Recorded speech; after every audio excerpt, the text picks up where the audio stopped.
Hi, everybody. I got a couple of requests to explain a little bit further what the advocacy project should look like or what you would submit. Again, I did a sample, so it's not the full version. It's for you guys to do and for me to correct. But I did a little sample based on an activity, an advocacy project I actually did and implemented a couple of years ago. So let me start this slide show. And so these are kind of the things we're going to be looking, that it has a clear goal, there is a design of the project, there is a good reflection about it, and what's going to happen? What do you see it going in the future? Now, every advocacy project is going to look very different because what you're doing might be very different. So please don't get stuck with my sample, and that's probably why I was not trying to do samples, but because we couldn't talk a whole lot about them, I will share this with you guys. And then you have to put the proof of what you did. I need to see it. So that's what I'm going to be evaluating, and it's going to be 35 points. The 10 points is going to be if, when you go to the discussion board, you're going to talk about your advocacy project, explain what you did, and what was your goal? What was your population that you were going to target? Are you going to target adults? Are you going to target families? Are you going to target um, government? I'm not sure. Every project is very different. Let's go to the next slide. So this would be like, oh, actually mine is not vermicomposting. I forgot to fix it. It's a recycle, reduce, and reuse. So my goal it would be I would like to create a conscience among teachers to recycle, reduce, and reuse. So that's kind of like my goal. I'm targeting the group of people. In this case, would be the teachers. And what am I doing about it? It's a clear goal stated as it is. And then you would talk about the design of your project. What is your idea of your project? What made you wanna do it? So I kind of wrote a little something. Happened when I realized how much waste we put in the world and effects this having in our earth. I think that by training teachers to create classroom followed to recycle, reduce, and reuse will be innovative as well as help develop better environments for children. We also develop values to care of for our world. Then I talk about the research that there is behind supporting my investigation about reduce and reuse. Then I talk about how am I going to implement the project. And again, I did it super fast. I just wanted you guys to have a. So my phase one will be targeting the teachers. I'm going to do a PowerPoint presentation and we will create some goals to deliver.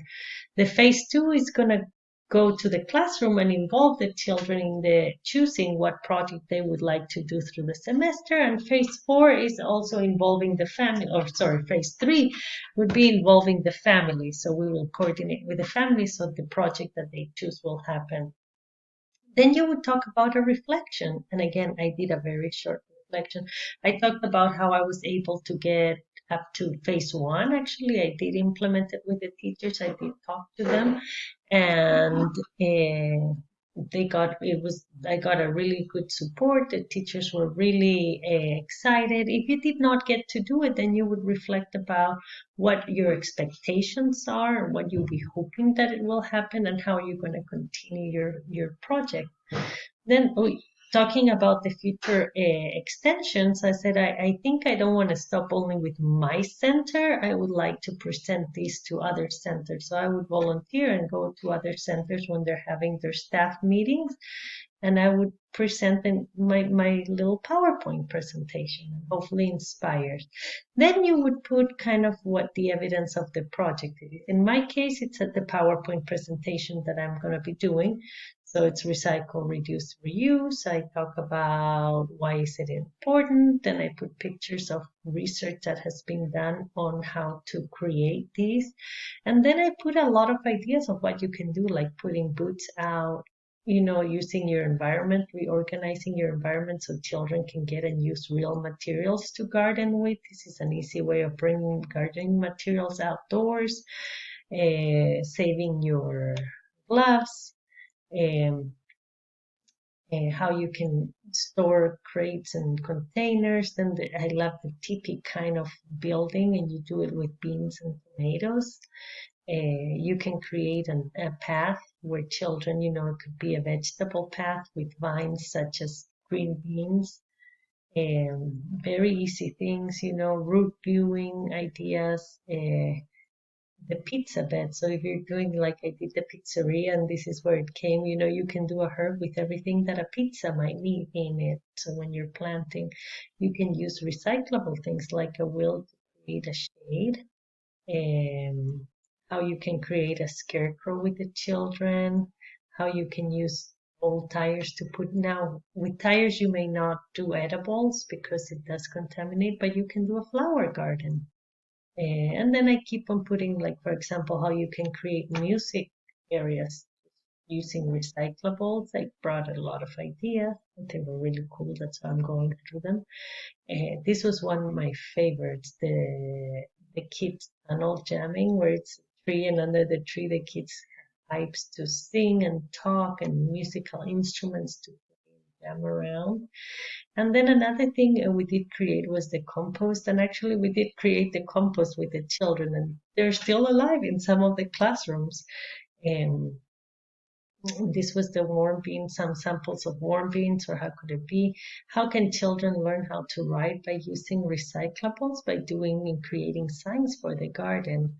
How you can use broken pieces of clay or things, into doing some art. How you can sift and use, like those are for bringing the plants, you can use them as a sifter. How you can create very easily activities and games for children who does not like rock tossing. How you can tell the time. This is a human earth, a human time. It tells you the time. And other some fun ideas, how you can clean your shoes, creating an outdoor kitchen. Oops, sorry. Oh, this is an oven, using an oven on the outdoors, grinder so they can do their own flour, having water outdoors so people can use the inside as outside, creating spaces to gather, or like a sandbox cover in this case. And there were my references. So that's kind of like what I'm expecting to see. Now, again, everybody's going to be a little bit different. Now, what I'm going to be evaluating, it's going to be that you have a clear goal, that you talk about the design of your project, that you reflect on your project. And if you haven't done it, I want that design of project and reflection to kind of go in together. And I really want you to develop a detail of what you're going to do. And I think that's it for our video. I hope it helps clarify. Second part, it's going to be that discussion board where you will do a little brief summary of your project and comment on two. And that's going to have 10 points. Okay, I hope I've helped a little bit.